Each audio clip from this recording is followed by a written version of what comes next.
Assalamualaikum warahmatullahi wabarakatuh. Bismillahirrahmanirrahim. Kalau nate dalam satu seminar ahli sunnah wal jamaah, sampean bener sejarah.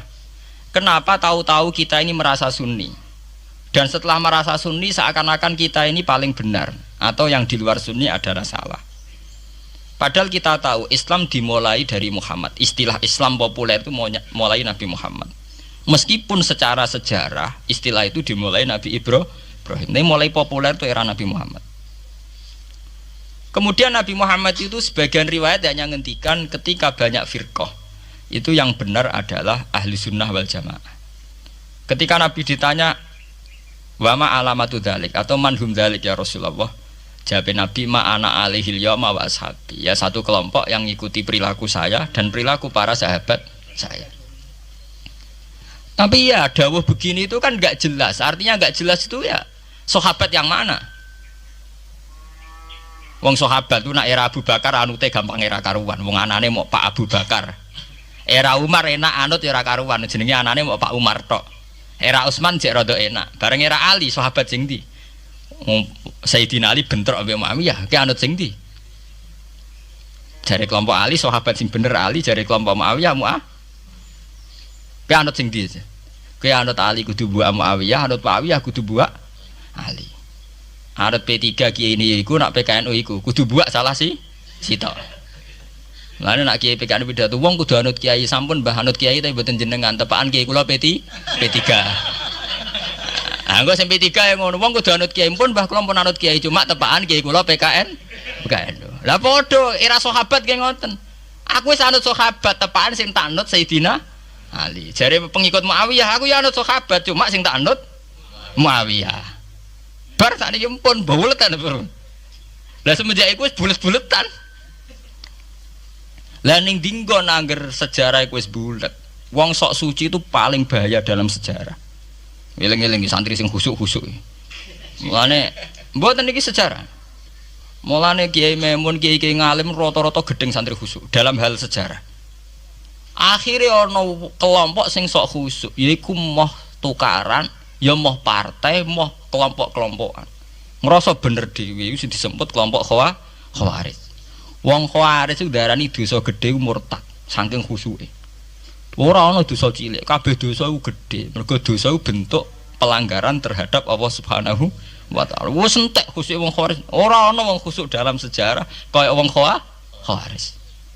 Tapi saking khusuke duwe akibat Ali ya diarani salah, Muawiyah ya diarani salah. Ya kok wong saiki PKB diarani salah, PKNU diarani salah, NU diarani salah, Muhammadiyah diarani salah. Dekne mau klunak-klunuk ning kamar ora tau gawe madrasah, ya ora tau mulang ngaji. Paham nggih? Ya ora tau dadani umat, mau pertuntang-pertuntung. Iku Khawarij, ngono jenenge apa? Khawarij. Saelek-eleke partai iku sering duwe paguyuban, mbok grudak-gruduk istighosah mbok gawe sekolahan. Saelek-eleke partai. Saelek-eleke ormas yo sering gerakno masa kanggo kebaikan. Tapi sak soleh-soleh wong dhewean paling klunak-klunuk. Padahal nek nggawe madrasah dhewe, nek ora gawe proposal lho. Nek ora ngono donyane entek, padahal donyane mung sapi kuru entek. Iku nggo pondasine tok ora cukup. Nggo pondasine tok mboten apa? Cukup. Wis wong soleh paling apik sak donya, umpamane niat gawe masjid lho. Ndadekno pondasine tok apa gretok ora ngarah cukup. Ngathuk sing rapati soleh liwat partai proposal sana sini masjidnya dadi mewah mbok dhuwit subhat mbok haram. Mbok abang mbok ijo mbok. Akhire wong Khawarij gawe satu kelompok sing ngalalno darahe Ali ya ngalalno darahe Muawiyah. Akhire matek dipateni wong Khawarij. Sampai sekarang para teroris, para bom bunuh diri itu rata-rata berangkat dari orang yang sudah anti sama kepartaian, anti sama golongan, merasa suci sendiri, kemudian banyak terjadi bom bunuh diri dan sebagainya. Itu sejarahnya panjang. Memang samu gampang tapi urip ya. Sebab itu semenjak itu sudah ulama-ulama itu tidak seneng sama orang yang merasa sok suci sendiri, benar. Loh saya sering ditanya, Gus, sampean itu kan tidak berpartai.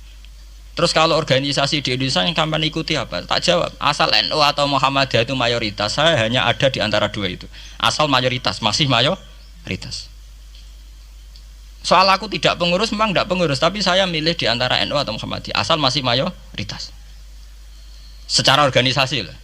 Bahwa per detail perilaku kita karena kita punya ilmu, ya mungkin kita punya keekhasan sesuai kapasitas masing. Tapi kita harus milih salah satu NU atau Muhammadiyah.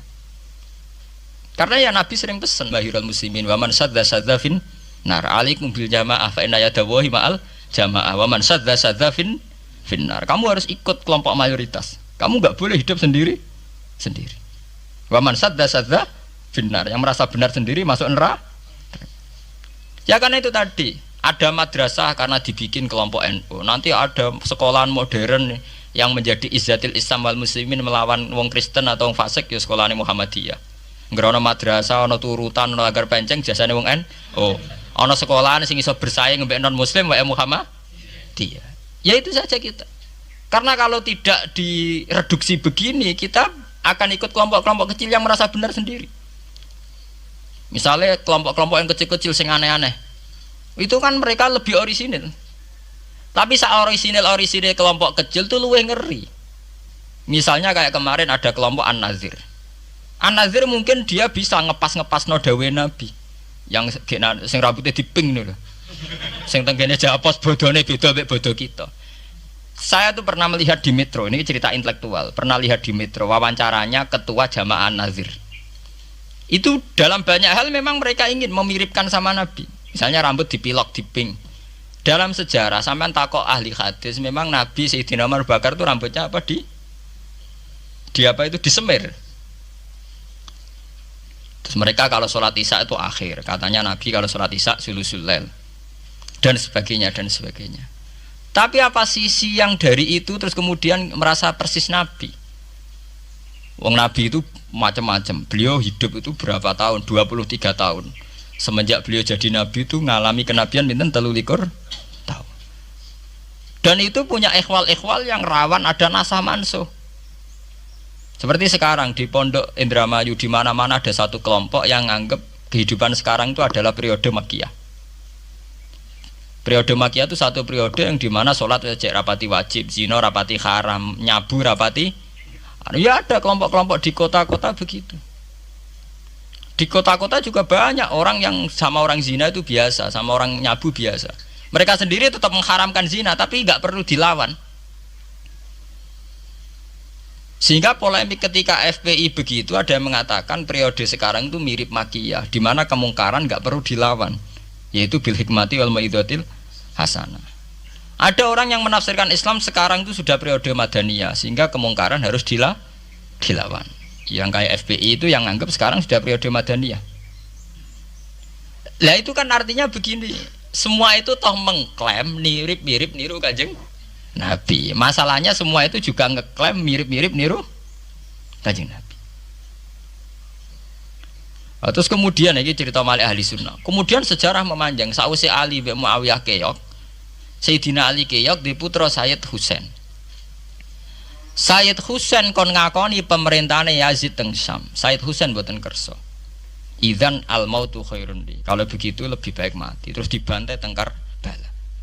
Bons. Ketika dibantai di Karbala malah melahirkan trauma lagi. Wong Islam sing model tipikal Sunni tetap melok Yazid. Tipikal Sunni lho, bukan Sunni, tipikal Sunni. Artinya melok Yazid, wes ora usah dituntut dendam, malah ra ono bare. Akhirnya gak dendam. Kelompok Syiah iku apa-apaanan, putune Nabi kapundhut kok dingin-dingin saja. Kudu ono revolusi, akhirnya revolusi. Sing nglahirno kelompok Syiah kanthi sak mangke. Karena kelompok Syiah itu berangkat dari tragedi Husain, semua penanggalan Syiah mengacu 10 Muharram di tanggal kabudute Sayyid Husain, dan revolusi Syiah selalu mengacu kebangkitan Sayyid Husain. Lah ahli sunnah mulai dulu karena melihat fenomena sing macam-macam wis pokoke kaya wong Indonesia saiki. Tenan mboten derek-derek iku mulai dhisik. Begitu terus sejarah sampai lahirnya sejarah intelektual.